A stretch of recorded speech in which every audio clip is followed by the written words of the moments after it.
Good morning and welcome to Conversations Live.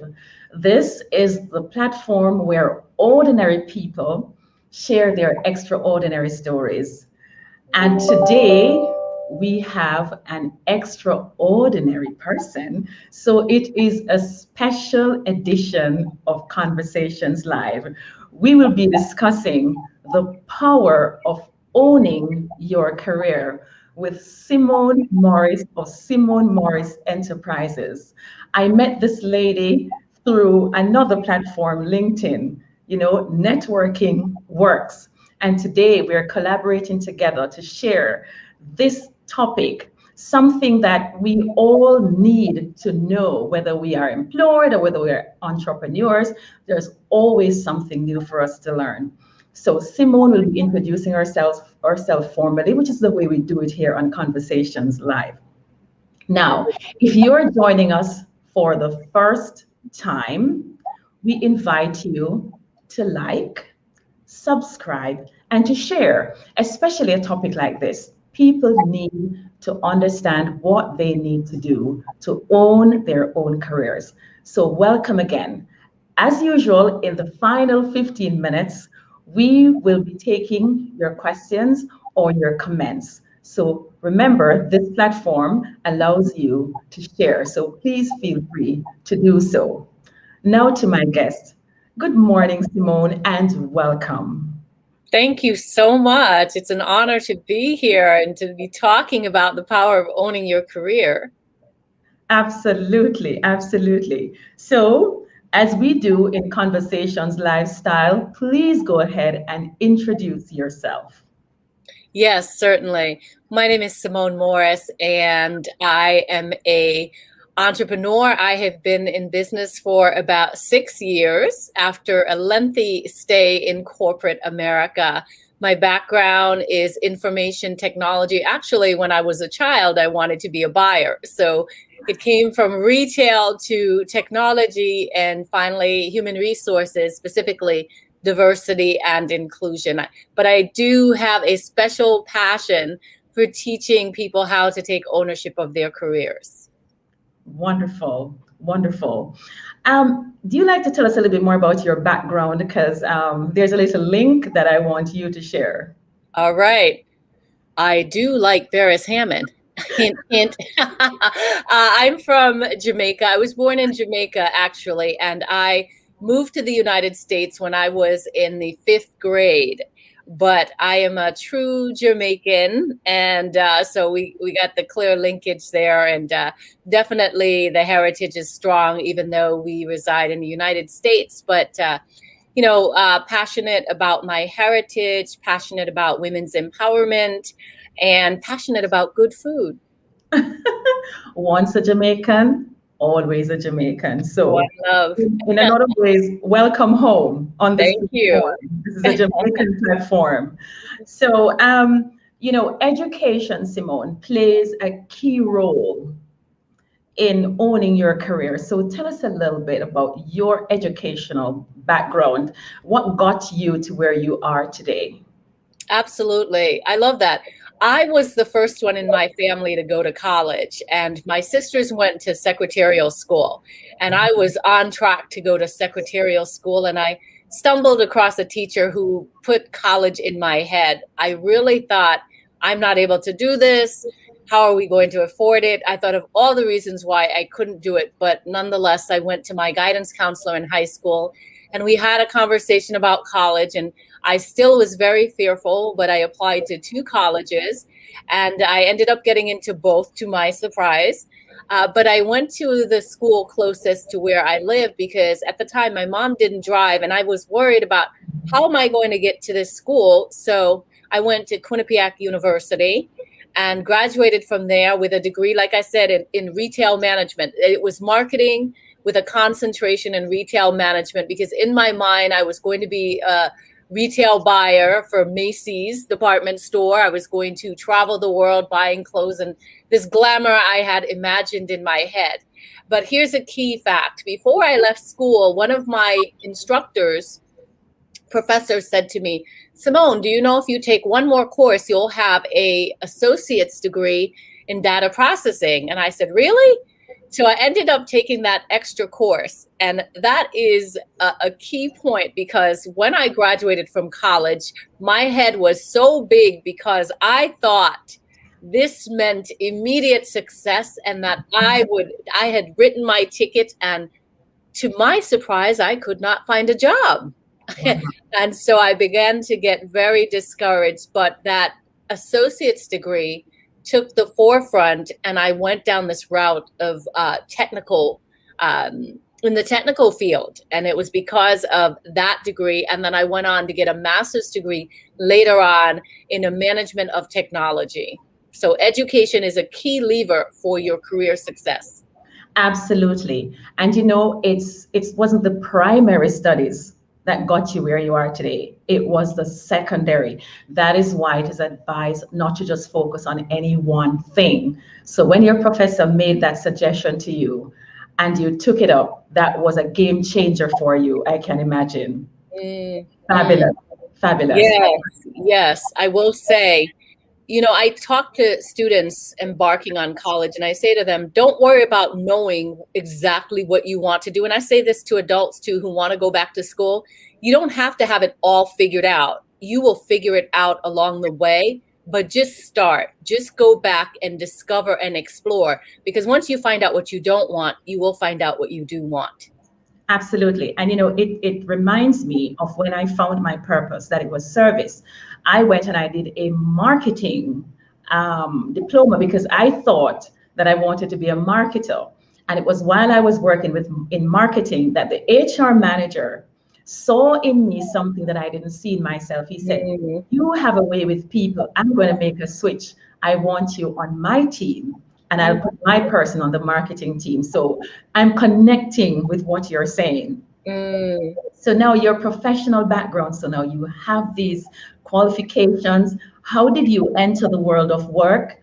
And what did you do to get to this owning your career? So in entering the world of work, I think we need to be open-minded and to say yes to opportunities that aren't exactly what we want. And that's what I did. Like I said, when I graduated from college, I had this grand vision of what I would be doing. And when it didn't happen, I was devastated. In fact, I was very frustrated with my university because I was on the hook for all this debt and I could not find a job. So I ended up taking temporary work for about a year, and it was administrative work. And I was frustrated about that because I thought I didn't need to go to college to do what I'm doing now. But college and the credentials allow you flexibility. They are tools to use to gain access. And so that's what my degree did for me. It gained access to working for this company. And I started out in customer service. I was a customer service rep at a financial services company, and I hated it. I hated it because I had to always be at my desk. And I found out that I did not like just being at my desk.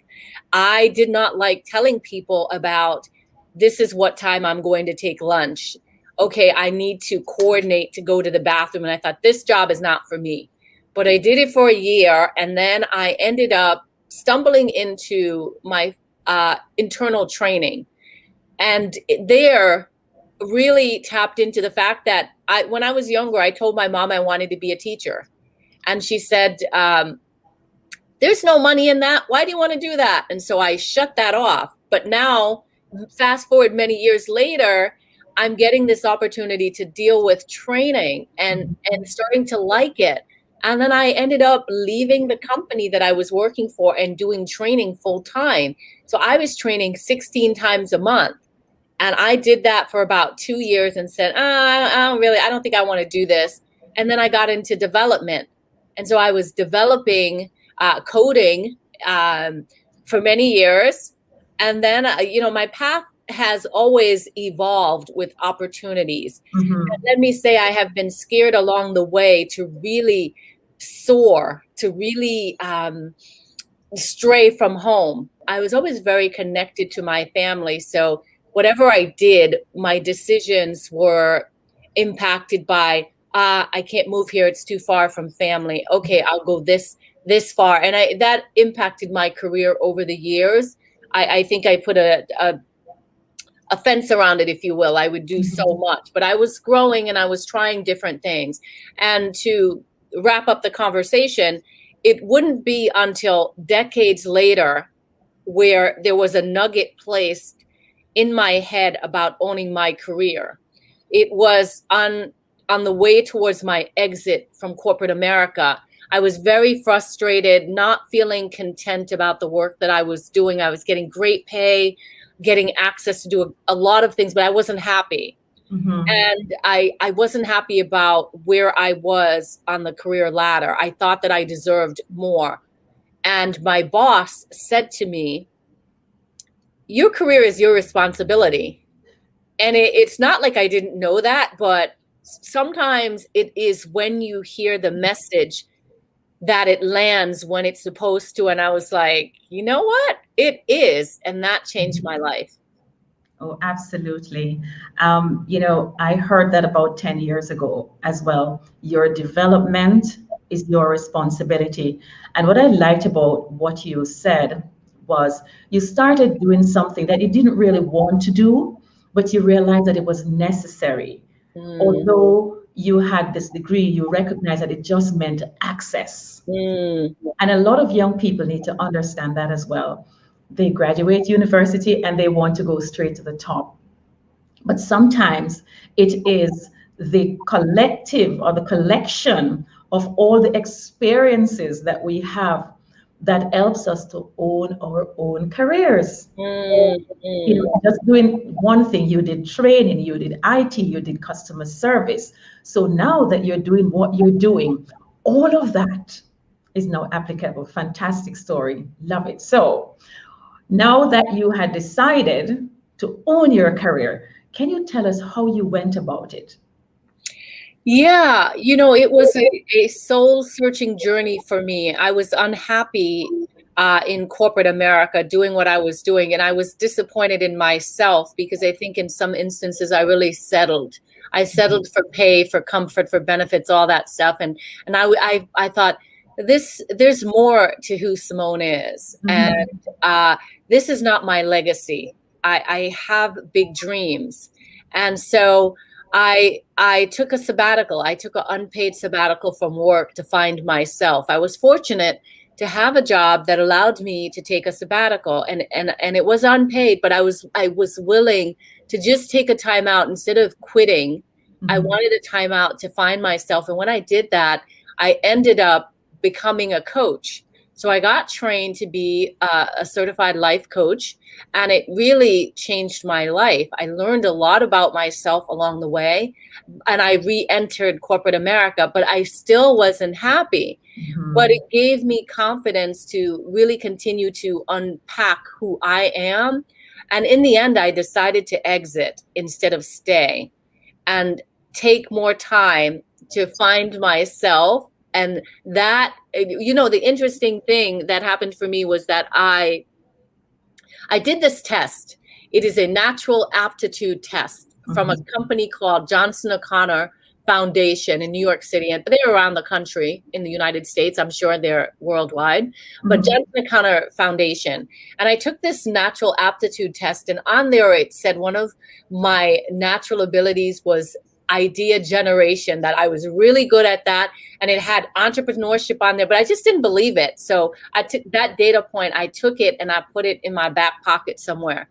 But so when I exited corporate America, the entrepreneurship came back to me. This was the third time that I was trying to start a business. I had done them as side hustles before, but this time I decided that I wanted to bet on Simone.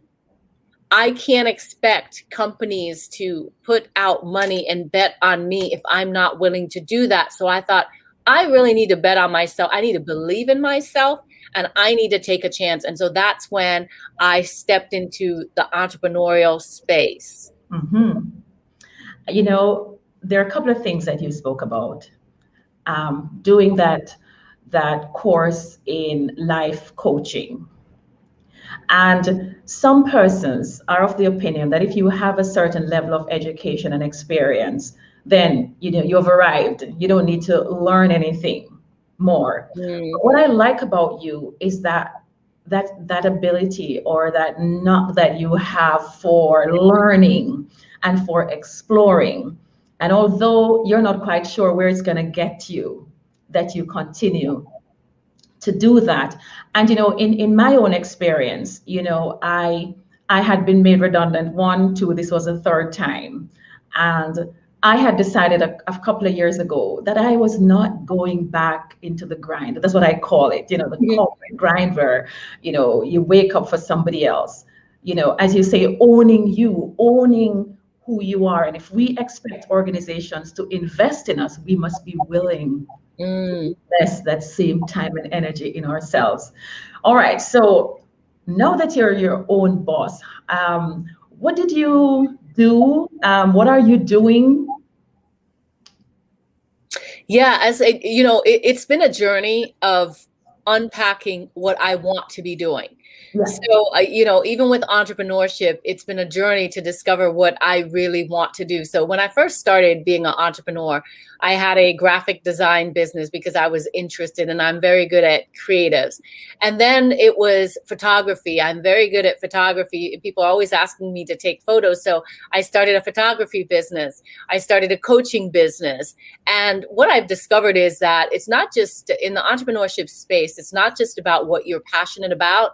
There is business acumen that you need to stay in business. So the journey that I've been on, it's trying different things that I like and I'm passionate about and making that a business. So for example, I am passionate about empowering women to take the driver's seat in their careers. I'm passionate about empowering them to rebuild corporate hurt, regain their confidence and soar.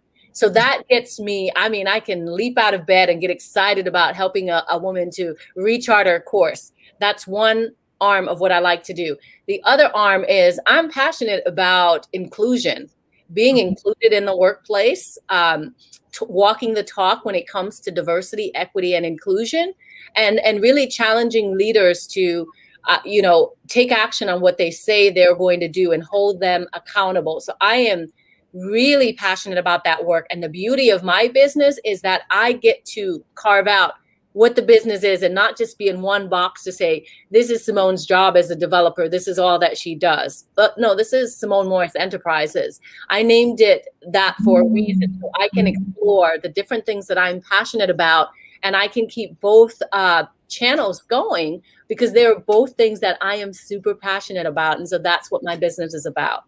Oh, excellent. I wondered the enterprises. Now it makes sense. You And have, maybe another thing added on in the future. Yes. yes, you have many passions and it allows you to explore them. Simone, you must have built a team around you or a network around you. How did you go about doing that? Because a lot of persons struggle with networking. How do they don't know how to do it. So can you help us there? How did you assemble your team and your network? Yeah, that's a great question. And I really call it my success squad. I'm an introvert and I Mm, don't love networking. I'm shy and at my core. So I have to work hard to network. And so the only way to build that muscle is to do it, mhm. is to start. What I learned is that while I was busy with my head down at my desk doing my work, other people were on their way up the career ladder. And it was because I was not passionate about building strategic relationships for career success. So Mhm. you've got to get up from your desk and walk around. You've got to tell people about your weekend. And for me, culturally, that was a challenge because it's like, it's none of your business what I did. If I want to talk about my personal stuff, I will, but I don't want to feel like I have to. But I found that was held against me in the corporate space, that in my review, it was brought up that people thought that I wasn't a team player because I wasn't sharing. Like I had like a whole education track on the weekend, coaching and all these things that I was doing and excited and building that I would not share about myself in the workplace. And then a colleague pulled me aside and just said, decide what you want to share about yourself personally, but you've got to have some stuff that you want to share because people want to know you. And that really was a game changer for me because I really was separating it, keeping it separate. And I found that the more people know about you, the more they want to help you. So you've got to be vulnerable to share who you are. You've got to be vulnerable to step into spaces where you're scared out of your mind, vulnerable to open your mouth on a Zoom call to show that you've got something to say, even if you mess up, just so people can get to know you. You've got to be vulnerable to reach out to people on LinkedIn to build relationships, to say, hey, I'm such and such, and I would love to learn more about what you do for a living. I have an interest in that area. Would you give me 15 minutes for a coffee chat? A virtual coffee chat. You've got to take a step. You got to put yourself out there to build these relationships. And to me, that was really a game changer because I always felt like networking was infringing on my personal time. I've already worked with you for 8 hours. Why do I want to go out to dinner? Why do I want to dip into my personal time for these additional relationship building activities? But it's oh so important. Oh, so important. Very important. Vulnerability is very, very important because some people are going to say no.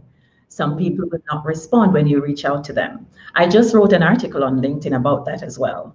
That if you're networking and you reach out to someone and they did not respond, move on. Somebody's going to respond. And talking about, when people know you, right now, the people that are supporting me are people that I have socialized with. I remember when you reached out to me, you actually reached out to me a couple of years ago on LinkedIn. That is after I came back from China. And thank you so much for that, because of that, we're still connected. And I think we have much more work to do together. I don't think this is the only thing that we will do together.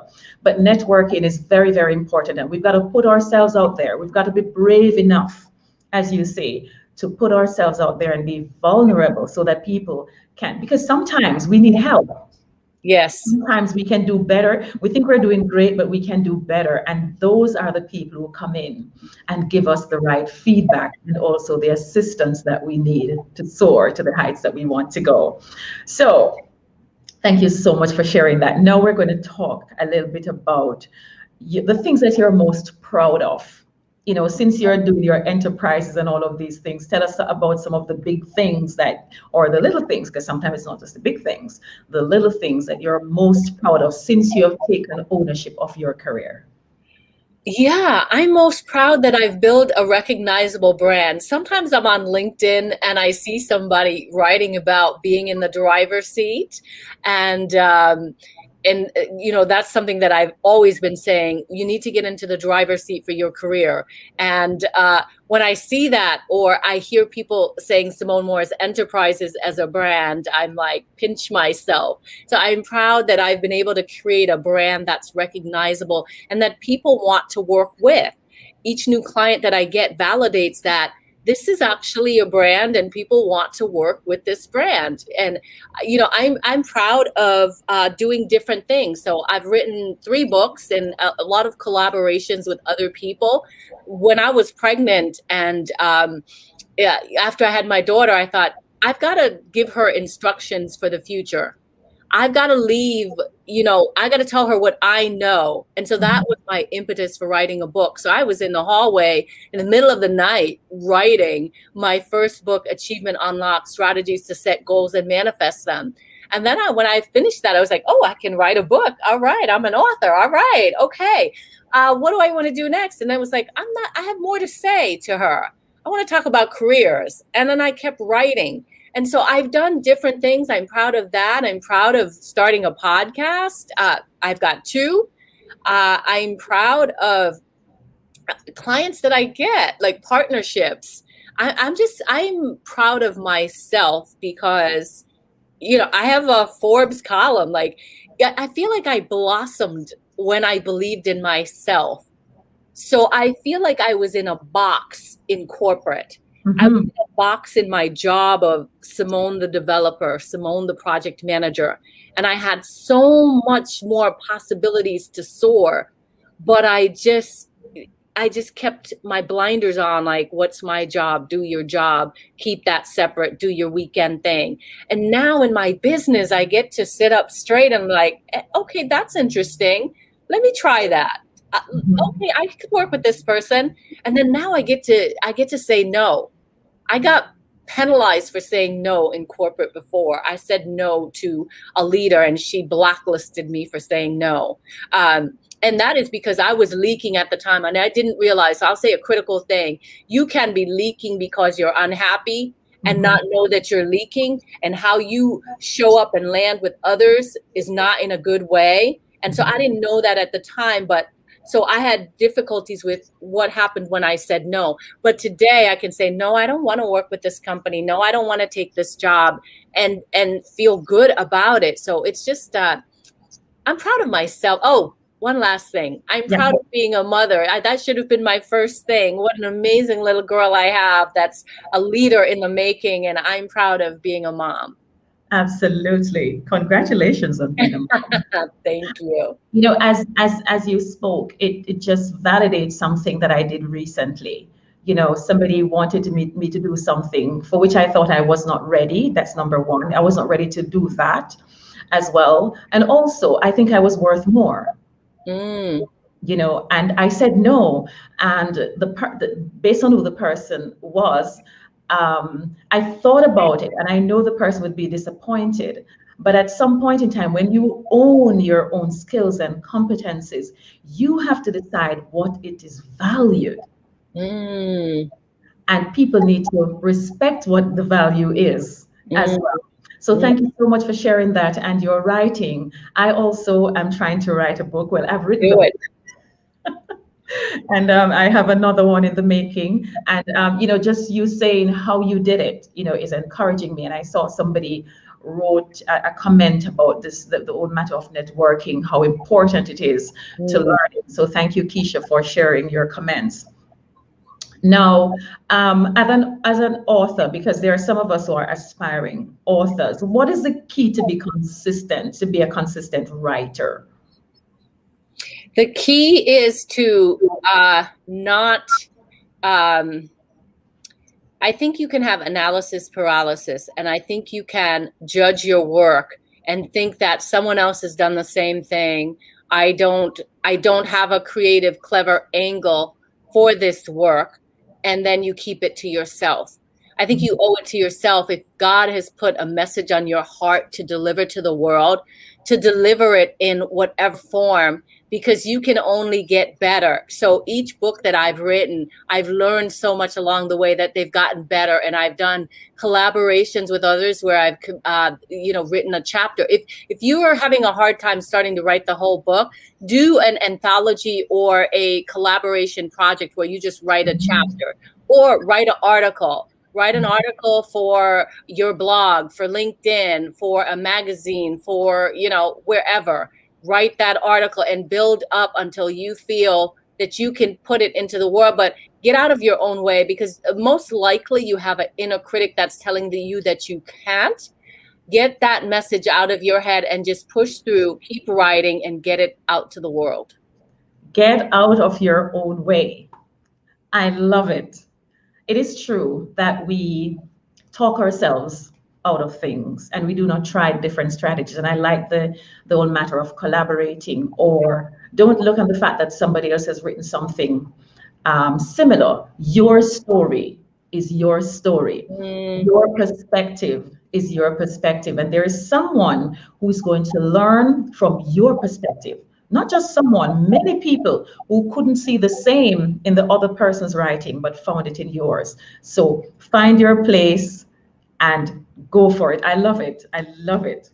Now, um, Simone Morris Enterprises, there are people who are watching now, and there are people who will watch after. And I want you to do a pitch for what you do. Tell our listeners, our viewers, what you do and how they can, access these services. Take your time. Okay, awesome. Well, I appreciate this opportunity. So, as I said in the beginning of this interview, I do two things. One, I'm passionate about women regaining their confidence who feel like they're leaking from hurts in the corporate space, or not even just in the corporate, in the work world, in the workplace. If you feel wounded and you feel stalled, you're not accelerating properly in your career the way that you want to.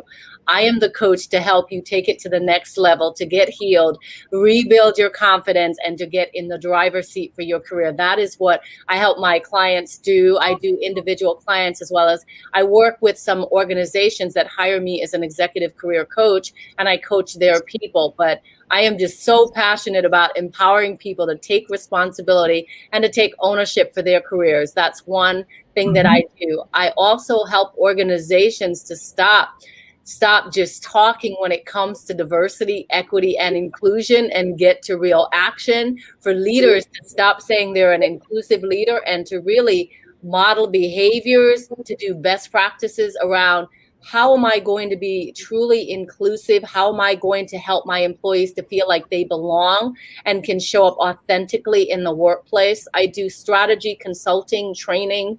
I am a Jamaican, so I do a lot of things. But you can find all about me at connectwithsimone.com. Or if you want to get straight to the corporate website, you can go to SimoneMorrisEnterprises.org. I'm happy to have a conversation with you. Excellent. And, I'm following the same. I have legacy, and legacy does many things. I'm Jamaican too. Just one flavor won't do. Okay, so Simone, what would you say to that person who is watching or listening and is miserable in their job and want to own their career? Because we are not necessarily saying you have to be an entrepreneur, you have to be like us. That's right. But you need to get up each morning pursuing your passion. When you're passionate about something, it's not even work, it's true. So what would you say to that person about owning their own career? What are some of the steps that they need to take? Yeah, I think that you have to own the message that your career is your responsibility. That's number one. Your hands are not tied. If you are getting up miserable every day, it's quite possible that you're sitting in the passenger seat, allowing others to dictate or navigate your journey. So the first step is to really claim it.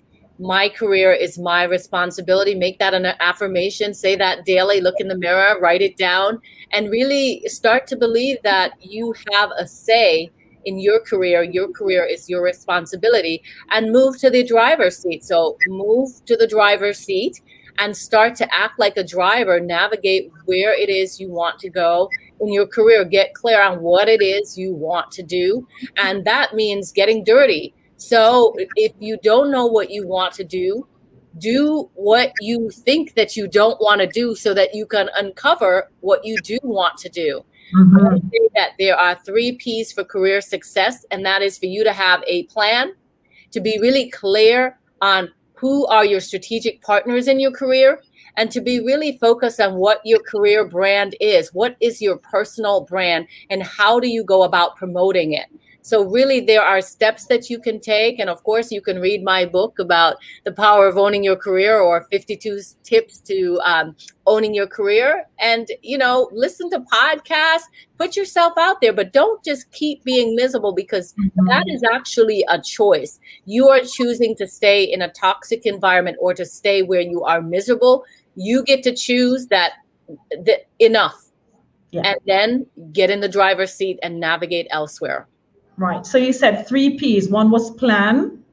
Yes, have a plan for your career. Don't just wing it. What is the plan? And then who are your strategic partnerships? Partnering for career success. So who are those strategic players that you need to be? Who needs to be on your success squad?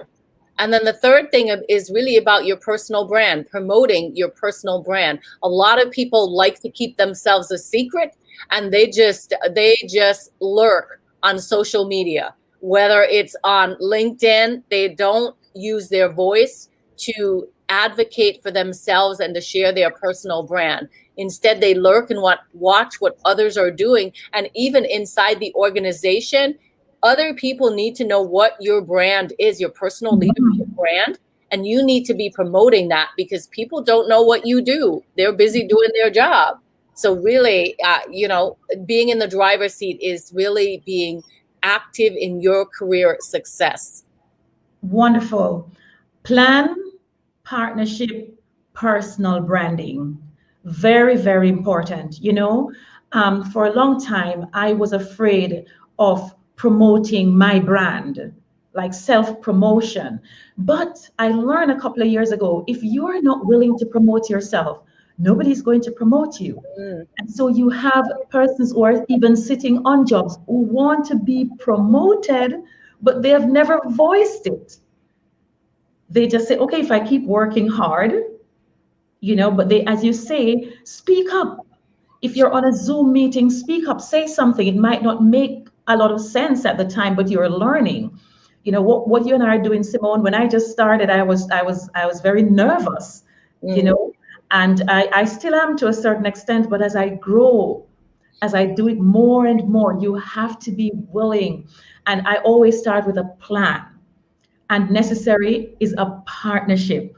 And most important is your personal brand. You are correct. I see so many people on LinkedIn just liking. I encourage people to comment.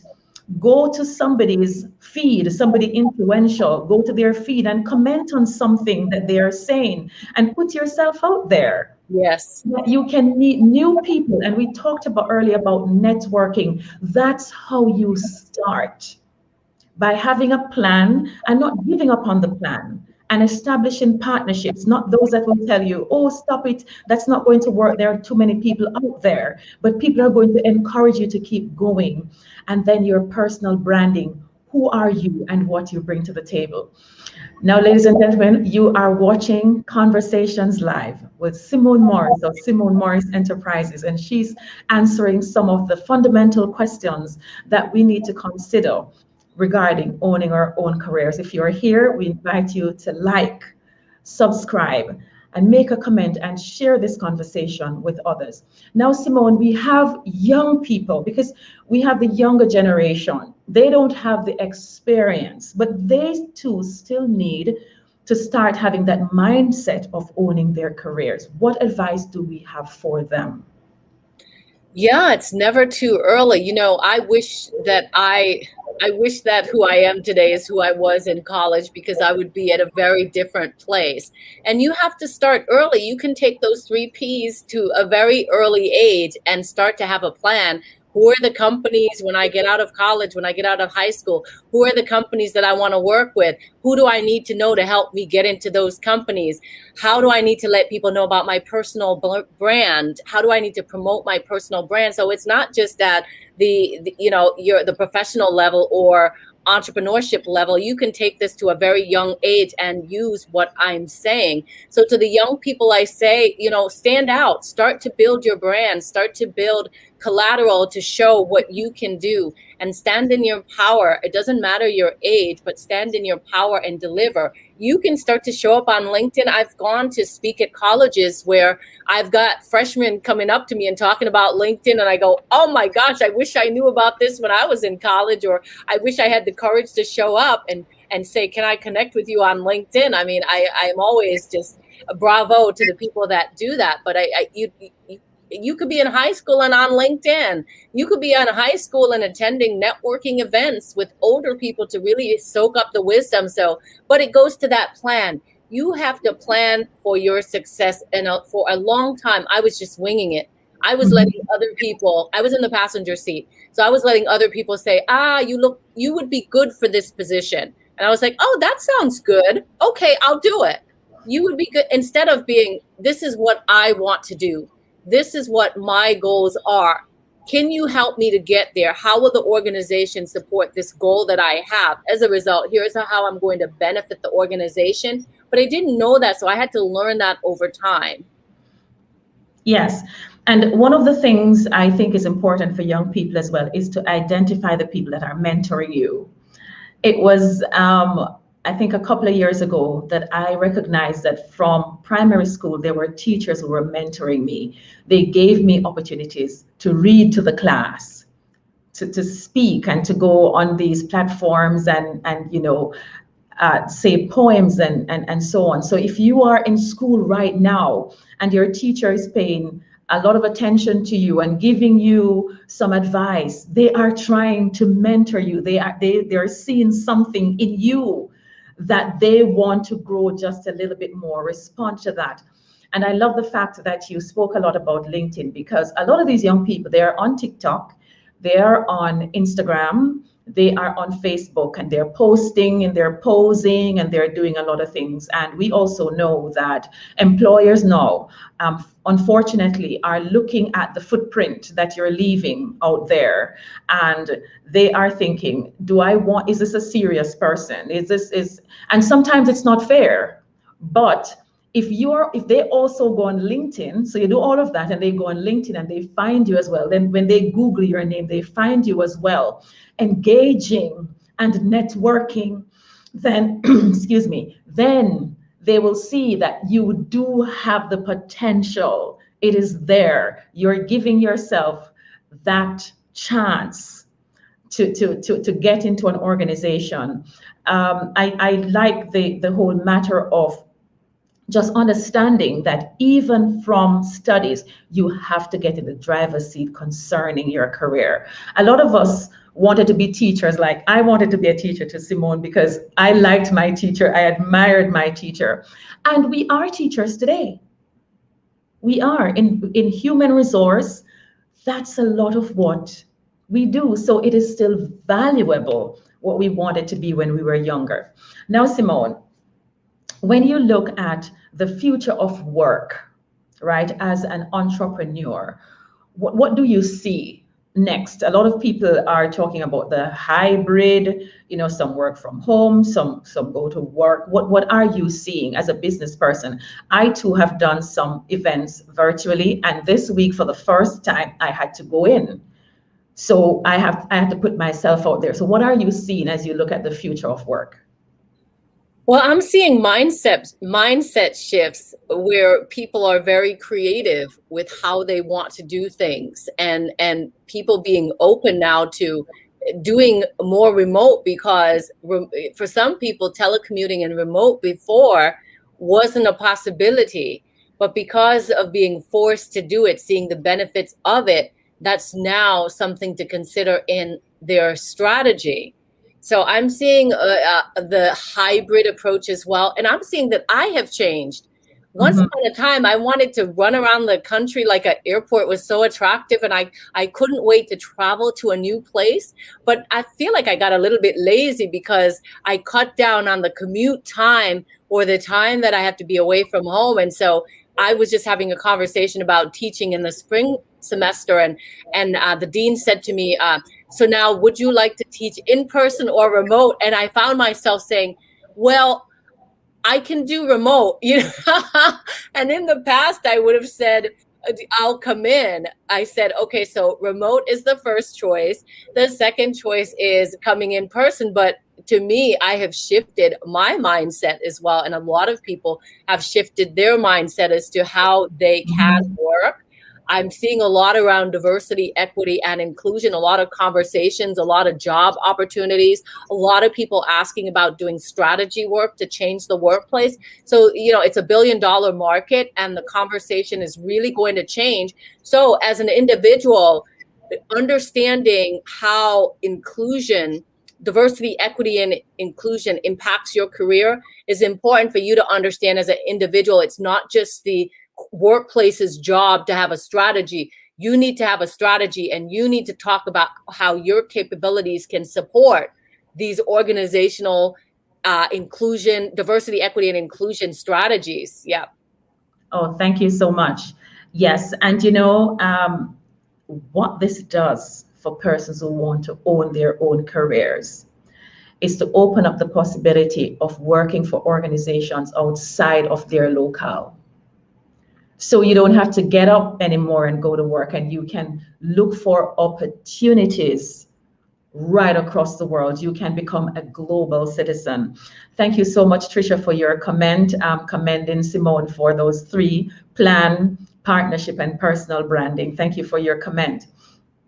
Now, Simone, is there anything else? I'm not seeing any questions right now. So is there anything else that you want to share? We spoke about networking, but what about collaboration? For example, I reached out to you for this collaboration, right? And you accepted to do so. And I find it very valuable. How valuable is collaboration to owning your own career? It's so key, because oftentimes you can think that you're alone and you've got to do this journey by yourself, but collaboration helps you to have somebody in your corner. And I like to think about Shonda Rhimes, her book, The Year of Yes, or Saying Yes. And I think in the early days, I was so naive and just really just blinders on, just very focused on what I was doing. And so I think less open to collaboration. But now I realize the power of opening up yourself and collaborating and having conversations and showcasing your talent, not only inside an organization but external to an organization. You don't just have to collaborate inside, you can collaborate external. Make yourself available to associations or industry organizations to build your capabilities. Volunteer for leadership roles for visibility. Collaborate, use your voice, learn how to ask for support. And I think those things are critical, key success lessons, levers, if you will. My goodness, thank you so much. You are giving us so much this morning, so much to think about. And I think the underlying message is: put yourself out there, get into the driver's seat, have a plan. Develop the right partnerships, the right network, learn how to collaborate, and most importantly, own your personal brand. You know who you are. And I think let's talk a little bit now, Simone, about learning. Thank you, Maria. Thank you for that comment.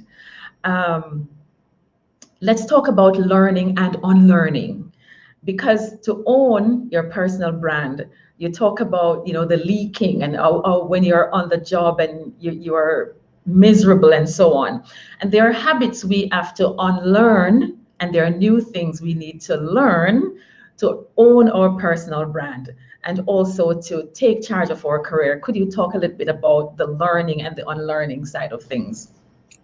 I am a lifelong learner, so I will always be learning something. And I think to stay current, to stay in the driver's seat, you must be willing to learn. There is so much to learn. There are so many other people that are shining that you can learn from. I pay attention to success scrums on social media or in conversations in rooms or tables that I'm a part of. So always be willing to learn. And when you stop learning, you stagnate. So you really pay attention to innovation, what's in the news, what the organization is interested in, and take some interest and see how it applies to what you're passionate and willing to learn about. That's one. And unlearn, you have to unlearn some of the cultural things. As a Jamaican, I have learned a lot of things that I have discovered over the years is not true. So, I am learning to unlearn and be willing to be open and learn new things, right? So for me, education is something that I will always invest in. I need to learn how to negotiate and not just take what's given to me. So unlearning that you don't just take what you get, that you have a voice and that you can ask for what you want and that you have value. I think we have to unlearn this value label, because sometimes people let value keep them back. I don't have anything of value to share on social media. I don't have anything of value to add to this conversation. I don't have anything of value to share with the world. And that keeps you in a very small box. So you have to unlearn or shift your perspective about value, and that you do have value. You just have to uncover how you want to package that value and share it with the world. Absolutely. And it really comes down to mindset, doesn't it? It comes right down to mindset. If you are going to grow, if you are going to excel, if you're going to make a difference, your mindset has to be different.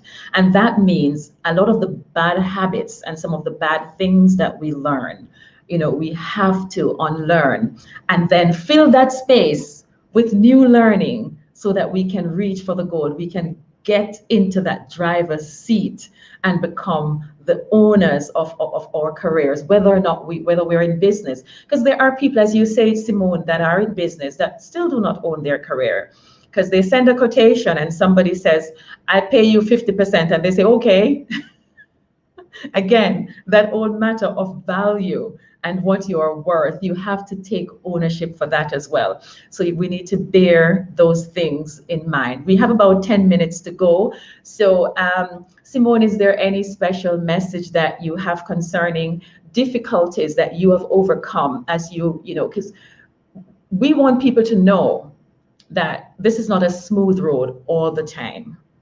There are instances where we come across tremendous challenges and difficulties. Would you share some of yours that you can and how you overcame them? Sure. I don't know if you saw recently on LinkedIn, I wrote a letter to myself many years ago for the moments when I bumble and stumble and I'm feeling less than, to know how to react and dust myself off, pick myself up and go out again. So I've had my share of rejections. When I first started my business, I was really not confident about being successful in business. I had a lengthy corporate stay, was comfortable with the salary, the comfort of it. And so I was really nervous that I'd be able to replicate that on my own. So I do what you do when you're afraid. You try to have a backup plan. And so I was looking for work. So I was still applying for work. But I found that each time I got rejected, I felt dejected. Mm-hmm. And I thought, I have a master's degree. I have decades of corporate experience. I have a leadership. I started listing all these things that I have and saying, okay, I need to be in the driver's seat here. I need to take control of my career. And so when I made the decision to stop looking for work, you have to decide what is your lane, or what is your path, or what do you want to do, and go all in. So once I said to myself, enough, and I did not keep entertaining job, sharing my resume, blah, blah, blah, I said, you know what, Simone, they are going to come to you. We're not doing this anymore. And I decided to go all in on my business. Once I started doing that, things really started to change for me, because I sent a message to the world, to the universe, that I believe in myself. And so others can believe in me. So I think, you just have to really work on your mindset, believing in yourself, and bet on yourself in your career. Absolutely. And, it's so important to do that, because the challenges are there. I remember when I had this plan, I had a lot of things listed in the plan that I was going to do, and how many subscriptions I was going to get, and all of that. And then when you get into the reality of it is when you realize exactly what you need. So you're going to have learnings along the way as you go through the process. Even if you are taking a leap from where you're working now, in terms of what you're doing now to do something else, you're going to have to, again, unlearn and learn and see yourself in the driver's seat doing well. I find, again, when you have that mindset of seeing yourself, visualizing yourself. It was Les Brown first that really got me with his story when he wanted to work with that radio station, and he kept showing up. He kept showing up until he was asked to serve tea. And so he started being the boy that goes around. And then somebody got drunk one night, and nobody was there to go on live. And he said he saw the guy drinking, and he kept on saying, drink. But he was in the seat already before he sat there. He saw himself there. And so when he got the call, so-and-so is not doing well, we have to take him off. He said, and they said, are you ready? He said, I'm ready. And he went online, he called his mother and he says, your boy is about to come on air. People, these are people like us who had that drive. Simone, I want to say a huge thank you to you today for coming and for sharing with us. There are persons who are watching now, and there are those who will watch after, which who will be inspired. And I can't forget plan, partnership, and personal branding. It has stayed with me. And so I give you your last word. What do you want to leave with our audience as we prepare to wrap up this program? Yeah, sure. You are responsible for your career. Remember that you are responsible for your career. So once you take responsibility, then you can take ownership of your career. And remember, it's okay to be a passenger from time to time. Just don't languish in the passenger seat and have other people navigating your life, your career. Get into the driver's seat and navigate where you want to go. Don't be bashful. Don't be afraid of rejection, because that, being fearful of rejection can keep you stalled. Be in the driver's seat, be bold with your ASKS, and, get around the right people. Check the temperature of who is around you and make sure it's balanced and that you have people that are going places that's in your circle, your success squad. And if you want to connect with me again, feel free to go to the connectwithsimone.com or to go to careerbreakthroughcall.com. That's another website that you can get to me and set up some time on my calendar. And thank you, Desiree. This has been wonderful. It has been fantastic. You are most welcome. And thanks to you for taking this time out. It was a special edition because I had to have you. And this was a time. And my audience is really realizing that I'm not a morning person. My voice is telling. But we did it. Again, put yourself out there. Challenge yourself. Go after it. To own your own career doesn't mean that you're an entrepreneur. It doesn't mean that you are working for yourself. It means that you're doing what makes you happy. You're doing what you're passionate about. Thank you so much, Simone, for sharing those three very important things with us. Have a plan, establish the right partnerships, and have your personal brand. You need to stand for something. When you're asked to introduce yourself in an interview, be prepared to share your personal brand. Thank you so much, everyone, for joining us. If you're here, we invite you once more to like, subscribe, and share. And remember to hit that notification bell, because just like we had Simone today, next month we're having another powerhouse. Look for the announcement coming out soon. Thank you so much, Simone, for being here. It has been an absolute pleasure. And once more, it's bye from Conversations Live, where ordinary people share their extraordinary stories. Stories of persistence, resilience, learning, education, life, love, and lessons learned. Thank you so much, and have a great rest of the afternoon.